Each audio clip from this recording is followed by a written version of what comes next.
کی تو جتنی تعریف کی جائے اتنی کم ہے، کم ہے. اور بہت بے شمار بزرگان دین ہمارے ایسے ہیں جن کی جو ولایت ہے وہ سورہ مزمل شریف کے اوپر ہے، جیسے حضرت بری امام سرکار. ہائے ہائے کیا بات، ہائے ہائے ہائے آپ نے ہائے، واہ ساری واہ زندگی واہ. سورہ مزمل شریف پڑھی، اور اس وقت کی گئی آپ کی پیشن گوئیاں آج ثابت ہو آج رہی ہیں. ثابت ہو رہے ہیں، آج ثابت ہو رہے ہیں. واہ واہ واہ واہ. اسلام کے نام سے شہر آباد ہوگا. شہر آباد ہو اور رہا آپ کی جو کرامات تھی وہ سنڈا پتھر اور یہ وہ، بزرگان دین فرماتے ہیں کہ وہ بھی سورہ مزمل شریف کی برکت سے تھی. ہے. اللہ اکبر. اسی طرح حضرت میاں میر رحمۃ اللہ علیہ، آپ نے اپنے حیات مبارکہ میں سورہ مزمل شریف کی کثرت فرمائی. فرمائے. حضرت داتا علی حجویری رحمۃ اللہ علیہ، حضرت سلطان باہو رحمۃ اللہ واہ واہ علیہ، واہ. حضرت شیخ سید عبد القادر جیلانی رحمۃ اللہ علیہ اللہ اکبر. سورہ مزمل شریف کے بڑے عاملین میں شمار ہوتے تھے.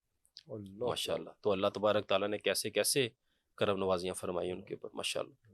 کیونکہ ہم نے جب پہلے بتایا تھا بہت سارے لوگوں نے یہ تعداد کر چکے ہیں 117 مرتبہ والی، تو جو لوگ انہوں نے وہ تعداد کر لی ہے وہ ان 10 دنوں میں 165 مرتبہ بھی روز پڑھ سکتے ہیں. دوبارہ پڑھ سکتے ہیں. اللہ اکبر. ان 10 دنوں ان میں 10 دنوں میں روزانہ 165 165 مرتبہ روز. جو اس سے بھی زیادہ پڑھنا چاہتے مرتبہ. ہیں وہ اس کو 313 مرتبہ بھی پڑھ سکتے ہیں. اللہ اکبر. تو عشق ہو جاتا ہے پھر عشق ہو جائے. کہاں پہ. واہ واہ اور واہ سورہ واہ. مزمل شریف کی عرفان بھائی یہ خاص الخاص ایک آپ سمجھ لیں کہ اللہ تعالیٰ کی خاص کرم نوازی ہوتی ہے کہ یہ اپنے پڑھنے والے کو اپنے اندر ڈبو لیتی ہے. آئے ہائے آئے ہائے. اس کو اور کچھ اچھا ہی نہیں لگتا، اچھا اس ہی کی نہیں دل اس لگتا. کا وہ دل چاہتا ہے کہ میں ہر وقت بس سورہ مزمل شریف اور میں ہوں. واہ واہ.